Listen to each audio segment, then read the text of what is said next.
welcome to valuationpodcast.com, a podcast and video series about all things related to business and valuation. My name is Melissa Gragg, and I provide online divorce mediation and valuation services based in St. Louis, Missouri.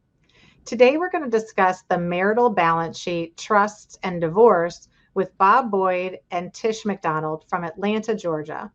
Bob is a co-founder of Boyd, Collar, Nolen, Tuggle, and Roddenbery, and a leader in family law who has received recognition from his colleagues across Georgia and the nation for his work in high net worth divorce litigation and contested custody cases.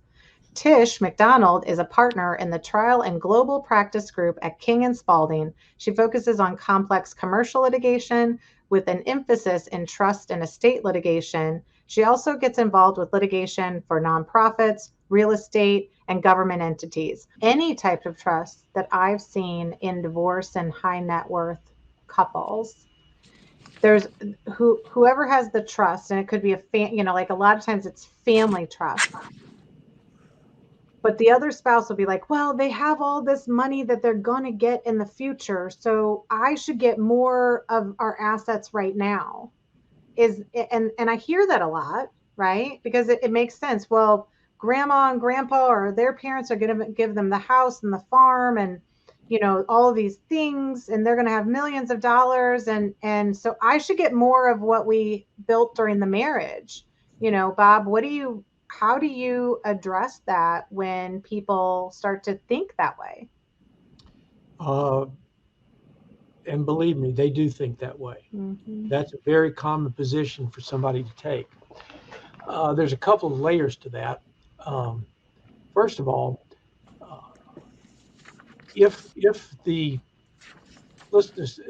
parents or grandparents are still alive and the bequests have not been made to the children, that's not even admissible in a divorce case here in Georgia. The expectancy of an inheritance is inadmissible.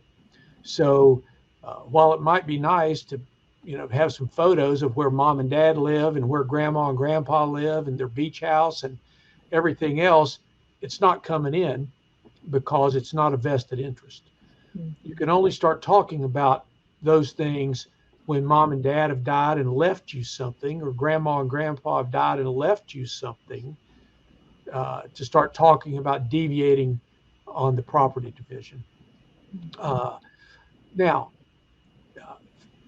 practically speaking, have I seen people settle a case and maybe give the non-moneyed spouse, as Tish described him, a little more of the marital estate? Yes, I've seen that done. But I can't recall any time I've been in court and had a similar fact situation and seen a judge do something, especially when there was only an expectancy of some inheritance and not something definitely in someone else's pocket.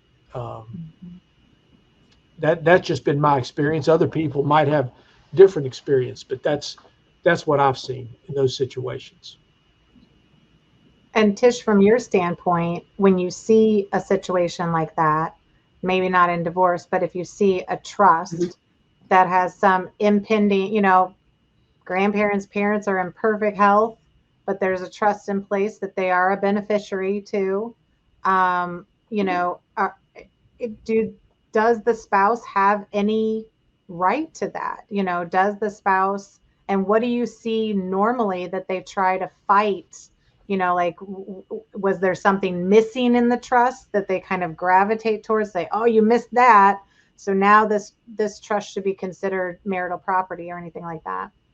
Well, let me first begin with, if the grandparents or parents are living, for example, sometimes you will see the estate planners come in and amend a will or amend a trust, if they have the ability to put tighter restrictions.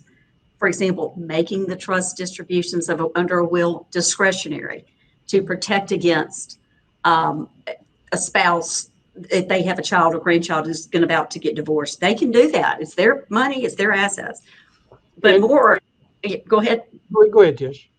Oh no, I was just going to say, and almost without exception, when you have moneyed grandparents or parents who are planning on leaving something to their child, there's going to be a prenup. They're not getting married without a prenup. And because they know the law,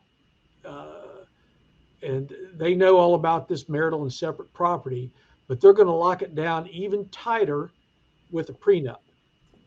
And even to the point of maybe saying that the non-money spouse is waiving any claim to get paid anything that someone might receive through gift or inheritance. Mm-hmm. But that's, would you agree with that, Tish? I mean, you're going Yes. to see a prenup in that, in that case. Yes. Also, we've been involved in situations where there has been a divorcing couple but who really intend to reconcile and would like to reconcile, and therefore they enter into a postnuptial agreement. And just like with prenups, the disclosure the spouses have to make to each other is really, really big. You've got to disclose every asset you own, and, or, within reason, of course, but if you're a trust beneficiary, you got to tell the other spouse about it, right, Bob? That's and right. So a postnup can also protect. But your intentions to reconcile need to be honorable.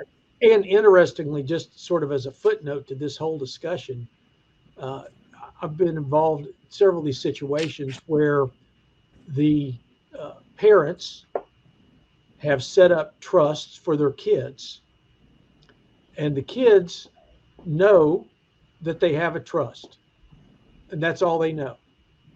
The parents purposely do not tell them or even give them any inkling of the assets that are contained in the trust.